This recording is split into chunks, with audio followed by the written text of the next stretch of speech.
Oh, hola. Bienvenido al canal de... A ver. Hola. Bienvenido a tu canal de Alterno Shock. En esta ocasión me encuentro en el cementerio de Mesa, Arizona. ¿Y por qué decidí comenzarlo aquí? Porque en este video vamos a analizar lo que es la celebración y tradición del Día de los Muertos, la cual sus orígenes indígenas vienen de culturas autóctonas de Mesoamérica. En este video analizaremos cómo estas fiestas trascendieron a las celebraciones que hoy conocemos como el Día de Muertos. Cuando hablamos de festividades como el Día de los Muertos, orgullosamente plasmamos el origen prehispánico que estas fiestas nos brindan, ya que las consideramos como únicas y originales. Pero ¿qué tanto sabemos de esta celebración? ¿Sabías que no es en su totalidad prehispánica como todos pensamos? Muchos aseguran que esta celebración es el resultado de un sincretismo entre tradiciones indígenas y europeas, pero la realidad de las cosas es que el resultado de esta celebración, la cual conocemos como tal, ha evolucionado con un buen número de variantes.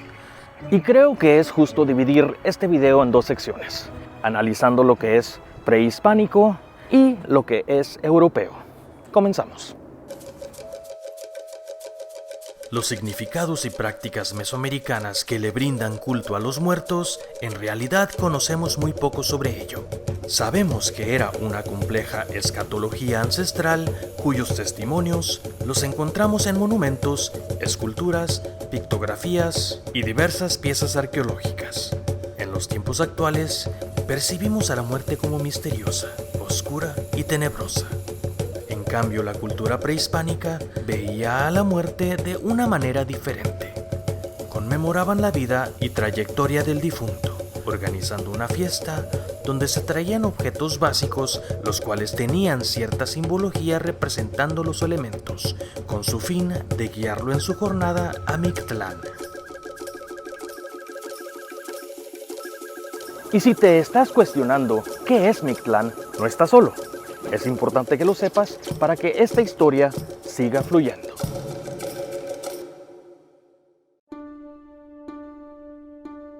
Muchos creemos que cuando morimos nos vamos al cielo, ¿verdad?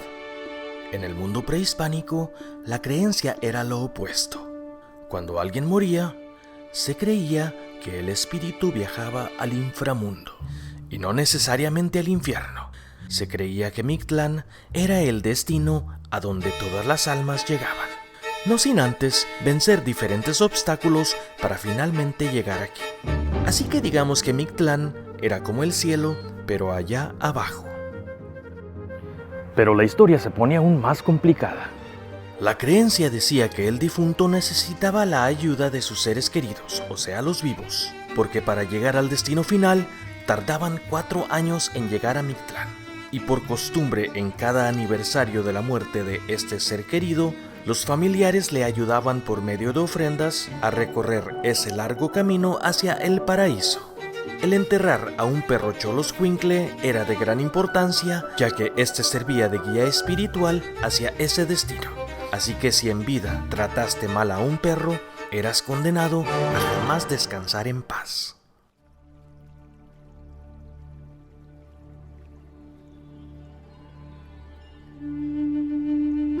La cosmovisión de los mexicas indicaba que no importaba si había sido buena persona en vida. Para ir a los 4 paraísos a los cuales aspiraban sus creyentes, eran juzgados por Mictlantecutli y su señora Mictecacihuatl por la forma de morir. Si morías al combate, ibas al paraíso de Tonatiuh-Ichan, el cual durante 4 años lucharías junto al dios del sol, Tonatiuh, en una batalla eterna contra la luna. Después de transcurrir ese tiempo de combate, se te gratificaría reencarnando en un colibrí. Otro de los 4 paraísos era Cihuatlampa, un lugar donde iban las mujeres que perecieron dando a luz. Se dice que estas mujeres también acompañaban al dios del sol, ya que se consideraban como guerreras en la batalla de estar dando a luz. Otro paraíso era Tlaloclan, un lugar para los que habían muerto ahogados, electrocutados por un rayo o por una enfermedad de la piel. Tlaloc, el dios de la lluvia, era el guerrero que reinaba este paraíso, donde todo era felicidad y abundancia.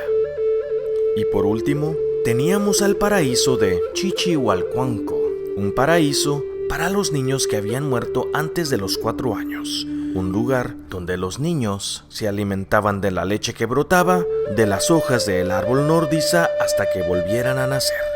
Ahora, si moriste de alguna forma diferente a la cual te llevaría directamente a estos paraísos, estabas condenado a visitar los infiernos del inframundo, para ahí atravesar sus 9 regiones, las cuales tienen miles de obstáculos y peligros que con la ayuda de los seres vivientes le podían auxiliar a superar un sinfín de obstáculos.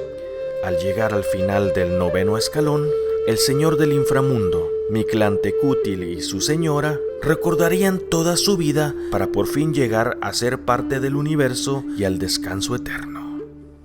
Un ciclo de la vida donde la muerte alimentaba a la tierra y le daba paso para nuevos seres. En el siglo VIII, el Papa Gregorio III consagró una capilla en la Basílica de San Pedro en honor a todos los santos, donde estableció el 1 de noviembre como la fecha oficial del Día de Todos los Santos.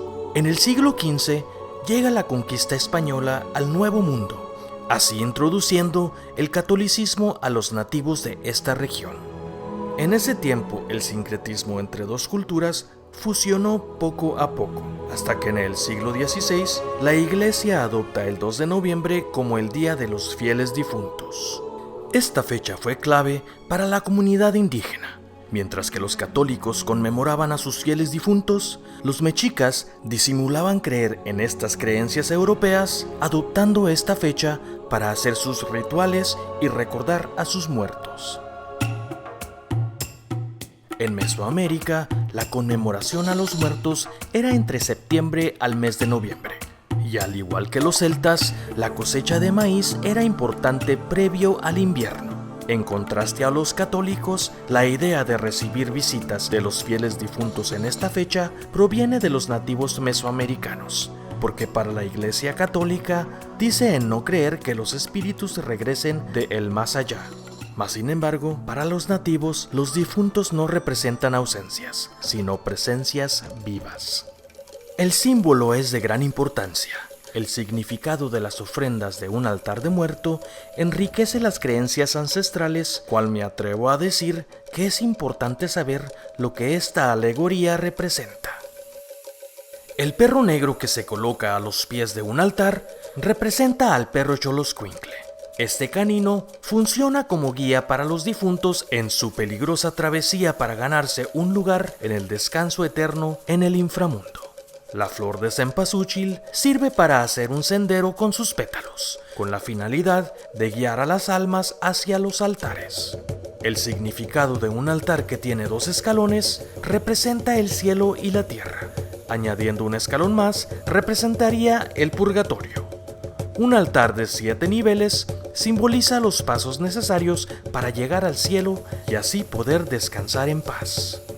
Las calaveritas de azúcar tienen diferentes significados en diferentes regiones, pero el que más me llegó fue el que la muerte no tiene que ser amarga, sino una dulce continuación en otra vida.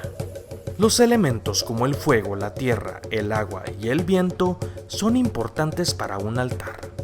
El fuego es representado por una vela encendida, porque ayuda a iluminar el camino del espíritu para que regrese. La tierra es representada por varios alimentos, pero en especial el pan de muerto, porque simboliza las almas de los muertos. Las bebidas que se ponen en el altar representan el agua. Se cree que los difuntos toman un largo viaje para llegar a la tierra, llegando cansados del viaje con una alma sedienta. Y el viento lo representa las banderitas de papel picado. Se cree que si en el altar las banderitas se comienzan a mover, significa que los difuntos han llegado.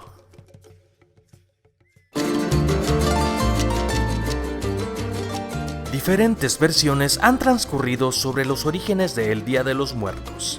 donde algunos historiadores dicen que esta celebración carece de costumbres prehispánicas, que esta celebración de los fieles difuntos determina las creencias católicas, romanas y celtas. Déjate explico. Durante el gobierno de Lázaro Cárdenas, un grupo de intelectuales promovió el Día de los Muertos como una tradición prehispánica, buscando el desarrollo de la identidad y el nacionalismo en la población mexicana, rescatando y recreando algunas costumbres populares coloniales, asignándole un nuevo sentido a estas fechas de tipo prehispánico nacional. Pero bueno, independientemente que si esta tradición tiene orígenes prehispánicas o no, no le quita su originalidad. Esta es la Catrina que pintó Diego Rivera. ¿Pero sabías que la Catrina originalmente la pintó José Guadalupe Posada? La Catrina surgió en 1912, cuando el grabador y caricaturista mexicano José Guadalupe Posada la creó por primera vez en un grabado de metal. El personaje original se llamó la Calavera Garbancera y era una crítica a las personas que vendían garbanzos y pretendían ser vistas como europeas. Pero no fue hasta que en 1947 el muralista Diego Rivera, inspirado en la Calavera Garbancera de Posada, la inmortalizó en uno de sus murales, bautizándola como la Catrina. La UNESCO en el 2008 reconoció al Día de los Muertos como Patrimonio de la Humanidad.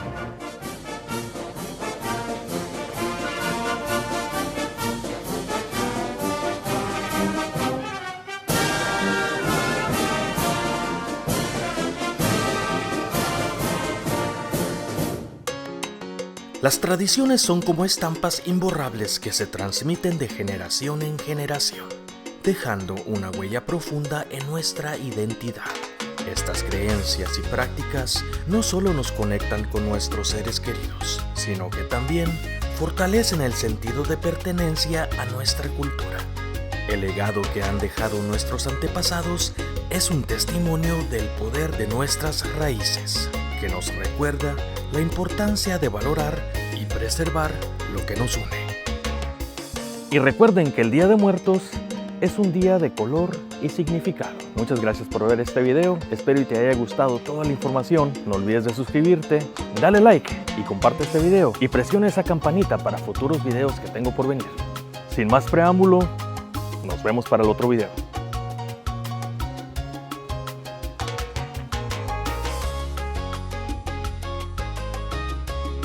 Hola, soy Luis Estrada, soy el diseñador de este altar en el Centro de Artes de la ciudad de Mesa, aquí en Arizona.